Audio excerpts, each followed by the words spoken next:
உங்க கம்ப்யூட்டர்ல ஃபைல்ஸ் எல்லாம் அங்கங்க சிதறி கிடக்குதா? அதெல்லாம் வெறும் டிஜிட்டல் குப்பைன்னு நினைக்கிறீங்களா? இல்லவே இல்ல. அதுல உங்க வளர்ச்சிக்கான ஒரு பெரிய ரகசியமே அடங்கியிருக்கு. அந்த ரகசியத்தை எப்படி ஒரு பயங்கரமான பொக்கிஷமா மாத்துறதுன்னு தான் நாம இப்ப பார்க்க போறோம். ஒரு நிமிஷம். உங்க டிஜிட்டல் லைஃப கொஞ்சம் யோசிச்சு பாருங்களேன். நூத்துக்கணக்கான, ஏன் ஆயிரக்கணக்கான ஃபைல்ஸ் இருக்கும் இல்லையா? இதெல்லாம் சும்மா ஒரு குப்பை கிடங்கா இல்ல ஒரு புதிய மேப்பா? சரி வாங்க, இதுக்குள்ள என்ன இருக்குன்னு கொஞ்சம் ஆழமா போய் பாப்போம். முதல்ல நம்ம செய்ய வேண்டியது ஒண்ணே ஒண்ணுதான். நாம பார்வைய மாத்தணும். உங்க ஃபைல்ஸ் இனிமே ஒரு குவியலா பார்க்காதீங்க. அத ஒரு டிஜிட்டல் சொத்து தொகுப்பா பார்க்க ஆரம்பிங்க. இந்த சின்னதா தெரியிற பார்வை மாற்றம் தான் எல்லாத்தையும் மாத்த போற முதல் ஸ்டெப்.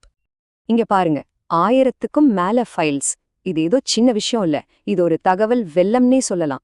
அப்பா, இவ்ளோ பெரிய டேட்டா கடையில இருந்து நாம எப்படி ஒரு அர்த்தத்தை கண்டுபிடிக்கிறது?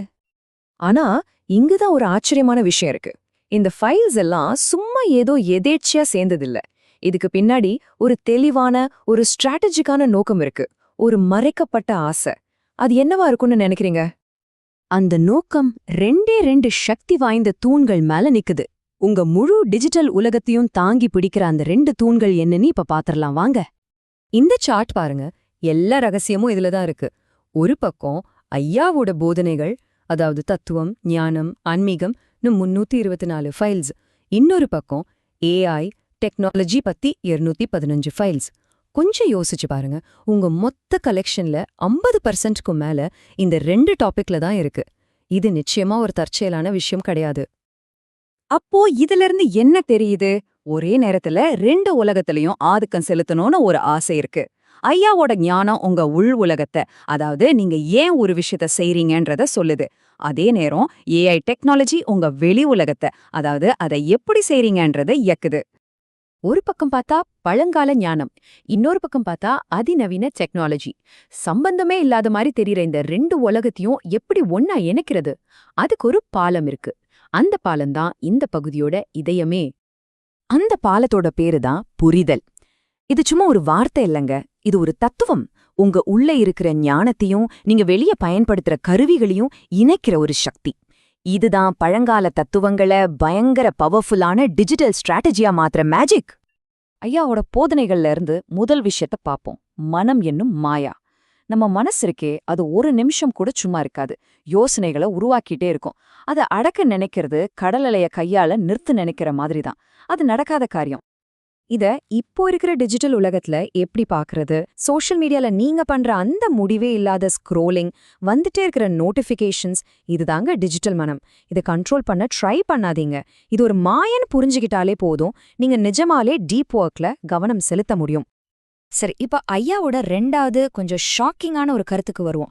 மனதில் உறுதி வேண்டாம். என்னது? இலக்க அடைய உறுதி வேண்டாமா? ஆமாங்க, ஒரு குறிப்பிட்ட ரிசல்ட் கிடைச்சே ஆகணும்னு நம்ம பிடிவாதமா இருக்கிறது தான் நம்மள பல சமயம் தடுத்து நிறுத்துதுன்னு அவர் சொல்றார். இது பிராக்டிக்கலா எப்படி வேலை செய்யும்னு பாருங்க. நீங்க செய்யற வேலையில மட்டும் கவனம் வைங்க. ரிசல்ட்டை பத்தி கவலைப்படாதீங்க. தினமும் உங்க கண்டென்ட் பிளானை செயல்படுத்துங்க. ஆனா எத்தனை லைக்ஸ் வந்துச்சு, எவ்வளோ சேல்ஸ் ஆச்சுன்னு மண்டையை போட்டு உடைச்சிக்காதீங்க. இது த காம்பவுண்ட் எஃபெக்ட் புக்கோட ஆன்மீக வெர்ஷனும் கூட சொல்லலாம். அடுத்து மூணாவது விஷயம், குழந்தை நிலையே ஞான நிலை.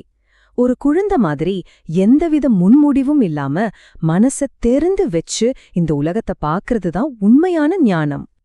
இந்த மனநிலை தான் ஏஐய கத்துக்கிறதுக்கான சீக்ரெட் சாவி. ஏஐய ஒரு கஷ்டமான பாடமா பார்க்காதீங்க, ஒரு விளையாட்டு பொருளா பாருங்க. அதோட விளையாடுங்க, வித்தியாசமான கேள்விகளை கேளுங்க, தப்பு பண்ண பயப்படாதீங்க. இந்த குழந்தை மனசோட நீங்க ஏஐய அப்ரோச் பண்ணா ஏஐ ப்ராம்ப்ட் இன்ஜினியரிங் உங்களுக்கு ரொம்ப ரொம்ப ஈஸி ஆயிடும். ஓகே, தத்துவம்லாம் நல்லா இருக்கு. ஆனா இதை வச்சு என்ன பண்றது? எப்படி ஆக்ஷன் எடுக்கிறது? இந்த ஆழமான ஞானத்தை காசு சம்பாதிக்கிற ஒரு திட்டமா எப்படி மாத்துறது? இதோ அதுக்கான 4 ஸ்டெப்ஸ். இந்த 4 ஸ்டெப்ஸையும் நல்லா கவனிங்க. ஸ்டெப் 1, உங்களுக்கான ஒரு தனி பாதைய கண்டுபிடிங்க. உதாரணத்துக்கு, டிஜிட்டல் உலகத்துல மன அமைதி.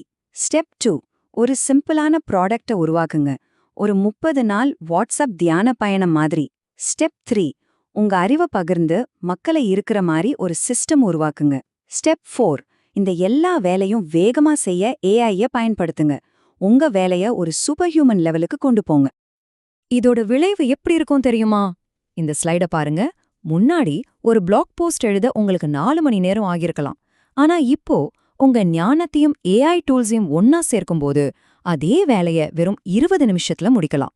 இதுதாங்க இந்த ஒருங்கிணைந்த அணுகுமுறையோட உண்மையான பவர். பாருங்க, நாம பேசிட்டு இருக்கிறது வெறும் ஃபைல்ஸா அடுக்கி வைக்கிறத பத்தி இல்ல. இது உங்களோட ஒரு பர்சனல் டிரான்ஸ்ஃபர்மேஷன். தகவல்களை சும்மா சேகரிக்கிற ஒரு ஆளா இருக்கிறதுல இருந்து ஒரு மதிப்பை உருவாக்குற ஆளா மாறுற பயன் இது. இப்போ நீங்க தான் முடிவு பண்ணணும். நீங்க யாரு? தகவல்களை சேகரிச்சிட்டே இருக்கிற ஒரு டிஜிட்டல் துறவியா? இல்ல அந்த அறிவை வச்சு ஒரு வேல்யூவை உருவாக்கி இந்த உலகத்துக்கு கொடுக்கிற ஒரு செயல்படும் குருவா? சாய்ஸ் உங்க கையில தான். சரி, எப்படி ஸ்டார்ட் பண்றது? இதோ உங்களுக்கான முதல் 3 ரொம்ப தெளிவான ஸ்டெப்ஸ். 1, இந்த ஐயா ஏஐ தத்துவத்தை முழுசா உள்வாங்குங்க. 2, உங்க 30 நாள் வாட்ஸ்அப் ப்ராடக்ட உருவாக்குங்க. 3, ரொம்ப ரொம்ப முக்கியமானது, உங்க 6 மாச கண்டென்ட் பிளானை இப்பவே ஆரம்பிங்க. உங்க வாழ்க்கைய மாத்துறதுக்கான எல்லா விஷயமும் உங்ககிட்டே தான் இருக்கு. இப்போ கேள்வி இது ஒண்ணுதான். உங்க உள் மனசுல இருக்கிற ஞானத்தையும் உங்க கையில இருக்கிற இந்த சக்தி வாய்ந்த கருவியும் ஒன்னா இணைக்க நீங்க தயாரா?